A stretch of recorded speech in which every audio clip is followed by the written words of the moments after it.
Déning Mbah Met. Darji kaget nalika meruhi simboke ana owah-owahan ning praupane.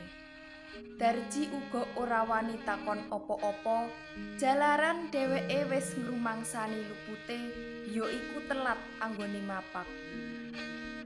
Padatan sadurunge anggone reringkes dodolane durung rampung, Mistun ya simboke Darji kuwi papagane wis teka. Jan-jane doe pasar krempyeng sing dadi panggonane Mistun dodol kuwi saka omah ora adoh banget. Nanging gandeng mangkat lan baline saka pasar nggawa sawetara dagangan, mula ya krasa rada abot.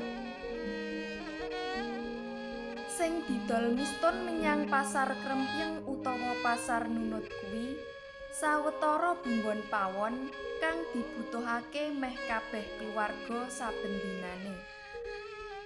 Diarani pasar krempyeng utawa pasar nunut, jalaran pasar kuwi manggone mung ana protelon dalan cedhak bale desa lan ramene sing tuku ora nganggo wektu suwe antarane jam 7 esuk nganti jam 9. Uga merga akeh sing tetuku nunut dina pasarane pasar kecamatan sing tiba dina pasaran kliwon, mula uga kinaran pasar nunut.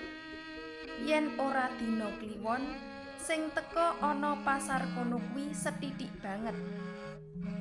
Dar!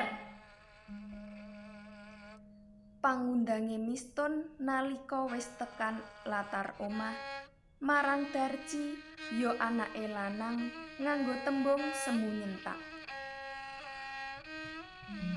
Ngopo, Mbok? Wangsulane Darji ngemu takon. Desa Bleber kuwi ngendi? Mistun takon marang Darji. Desa Bleber kuwi ya wewengkon kecamatan Ngarang kono to. Ana apa? Wangsulane Darji kang diterusake pitakonan. Ya kene, simbok nakokake desa Bleber. Adoh ras kok kene. Pitakone Mistun maneh. Yo yen nunggang sepeda motor kira-kira setengah jam tekan kono. Wangsulane Darji alon karo ngulatake praupane simboke sing isih katon brabak. Ning pikirane Darji, kira-kira simboke kuwi lagi duwe etung dagangan karo wong desa Bleber sing wis suwe ora enggal ana rampunge. Upama sing dadi etunge kuwi babagan dagangan brambang, mbok menawa ya semu gelo. Awit saiki regane brambang lagi mumbul. Lah yen nganti etunge mleset, rak ya sida ora bisa kulaan brambang maneh. Dar! Pangundangi Mistun maneh. Ngopo? Darji semaur karo rerewang nggawa dagangane simboke digawa menyang jero omah. Upama kowe sesuk tak jak menyang desa Bleber ngono apa gelem? Mistun miterang marang Darji. Yen geleme gelem, Mbok. Nanging ana perlu apa sih mbok kedelarang-delarang tekan desa Bleber kuwi? Ujare Darji. Aku kepengen weruh lan ketemu rondo sing jenenge Kenes. Iya kene, Mbok. Darji golek katrangan. Babagan pitakonmu kuwi dak wangsuli kari wae. Sing baku, simbok pengen ketemu dheweke. Kok sajak emosi? Ana apa to, Mbok? Apa sing jenenge Kenes kuwi duwe utang marang simbok ora enggal nyaur? Iki dudu perkara utang, Le. Iki perkara larane ati. Kok perkara ati? Genahe piye to, Mbok? Kenes kuwi wis wani kurang ajar ngerti yo. Kurang ajar kepiye? Yo kurang ajar. Lah si Mbok durung nate weruh. Teko si Mbok bisa kandha yen randha sing jenenge Kenes kuwi kurang ajar. Ujare Darji malah saya nambah mumete Mistun. Mistun kepeksa durung wani njlentrehake marang Darji. Awit dening Mistun, Darji isih kabiji jejere bocah kang durung wancine mikir babagan sing gawe nesune Mistun. Mula Mistun milih meneng tinimbang warta kang ditampa Mistun ana pasar krempyeng mau uga dirungu dening sing lanang kang kapencokan lara darah tinggi. Awit wong kang kasinungan lara ngono kuwi kaya-kaya kudu adoh karo bab-bab kang nguwatirake senadyan isih awujud warta. Nganti meh parak esuk Mistun ora enggal bisa turu. Pikirane tumlawung marang critane para bakul mitrane ana pasar krempyeng. Crita mau kawiwitan pitakone salah sijine bakul tela kang katambah umyeke sing padha wuwuh crita lan pitakonan. Lah iya lho yu Mistun, sing duwe jeneng Rohadi, guru SMP maju, kuwi rak ya mung anakmu mantu.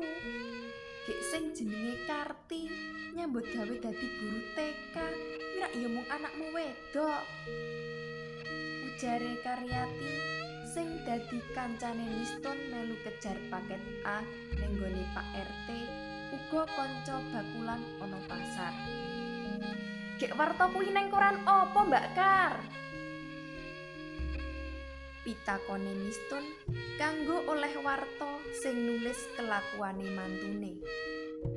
Ning koran Minggon sing metu saben dina Kemis yu. Lah iki koran sing ana tulisan kabare anakmu mantu kuwi yo tak gawa. Jlentre Karyati sajak ngerti. Mistun kanthi ora sabar uga njur nyilih koran kuwi nuli diwaca. Senajan Mistun kuwi melu kejar paket A, nanging yen babagan maca lan nulis rada kacek karo liyane.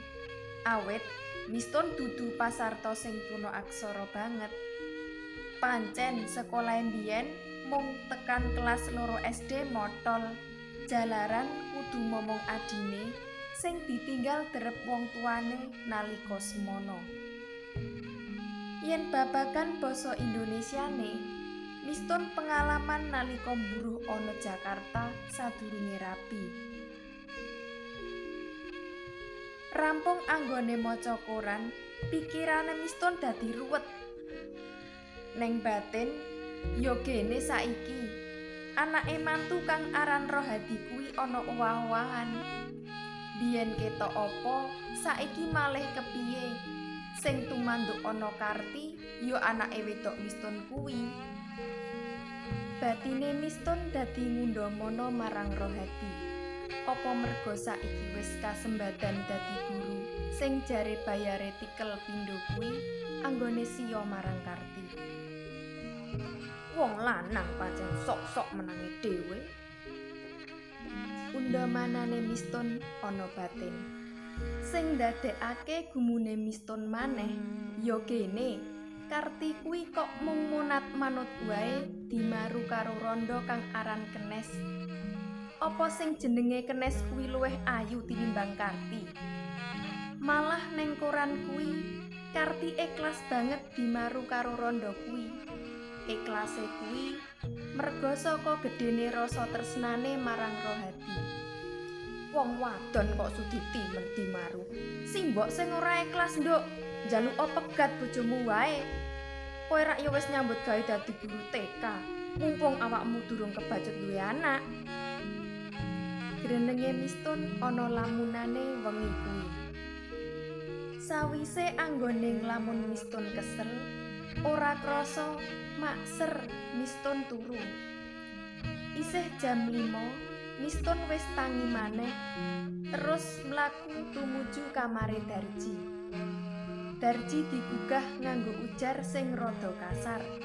Nalika tangi, Darji isih ngrasakake owah-owahan sing tumanduk ana simboke.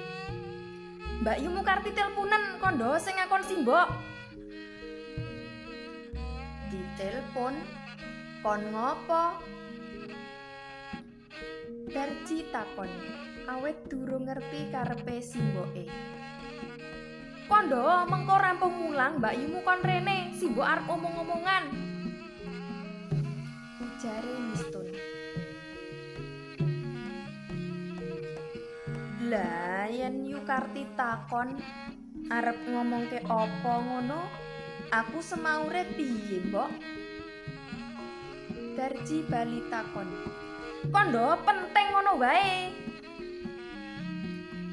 Wangsulane Mistun karo atine geget-geget. Sidane Darji nuruti penjaluke Mistun. Ora nganggo kesuwen, telpone Karti uga diangkat. Darji ngandhakake apa sing dadi karepe simboke, lan Karti uga nyagui arep teka. Nanging Karti kondo ora bisa mara rampung mulang, awet kudu menyang kantor UPTD kecamatan.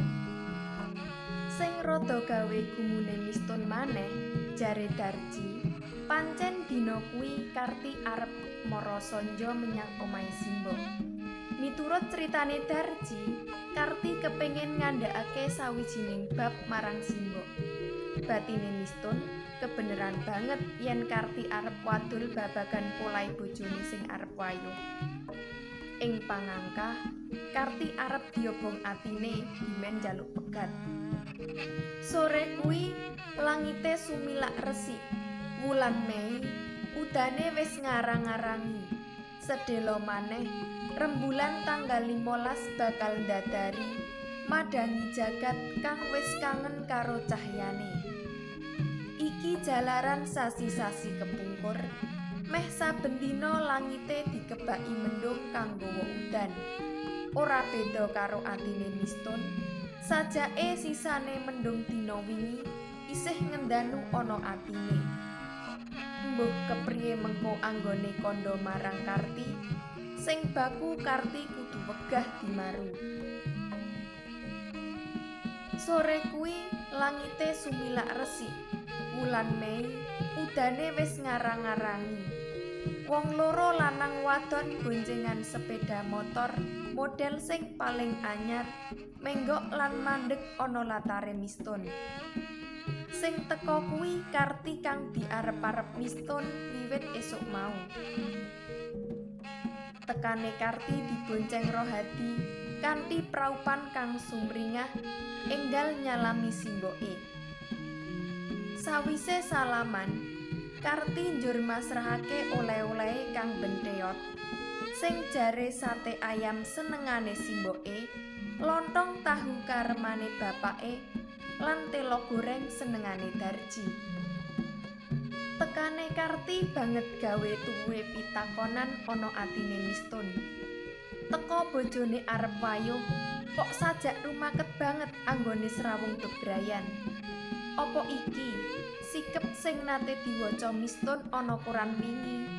Yen Karti ikhlas bojone wayuh kanggo tandha tresnane marang sing lanang. Yen ngono tenan, jeneng gemblong kae Karti kuwi. "Atiku seneng banget lho, Mbok," ujare Karti ana ngarepe Mistun. "Seneng? Ya gene, kok kaya ana owah-owahan to kowe kuwi, Kar?" Semantane Mistun. "Bener, Mbok, aku ana owah-owahan. Iki ning jero wetengku iki calon putumu wis meh umur 3 wulan. Simbok ya seneng to? Gek diteloni ya, Mbok." Krungu ujare Karti, Mistun dadi njomblak setengah emosi. "Ora lho, Kar. Kowe iki waras apa ora? Kok? Karti takon sajak bingung. Lah wong kowe kuwi lagi ngandhek, bojomu arep wayuh, kok kowe malah nglilani, iki piye to janjane?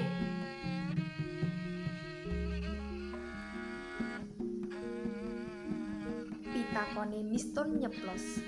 Lan Karti brabak karo nyawang sing lanang, njur takon marang simboke. Sopo to mbok sing kandha Mas Rohadi arep wayuh kuwi? Karti takon. Kabeh wong sapasar kremping wis krungu, polahe bojomu kuwi wis sumebar ning koran. Mistun keprungu nesu tenan tembunge. Oh, kuwi to sing arep dikandhakake ning telpone Darji esuk mau. Iya, kabeh wong sapasar do ngandhakake kelakuane bojomu. Aku krungu dadi isin to. Tembunge Mistun saya kasar. Walah mbok, sing ning koran kuwi dudu kabar utawa warta, nanging mung sawijining crita sing diarani cerpen ngono kae. Kuwi dudu kedadean tenan, mbok. Mung kaya crita sinetron TV kae lho. Cerpen kuwi sing nulis ya aku dhewe, mbok. Jenentrahe Karti. He!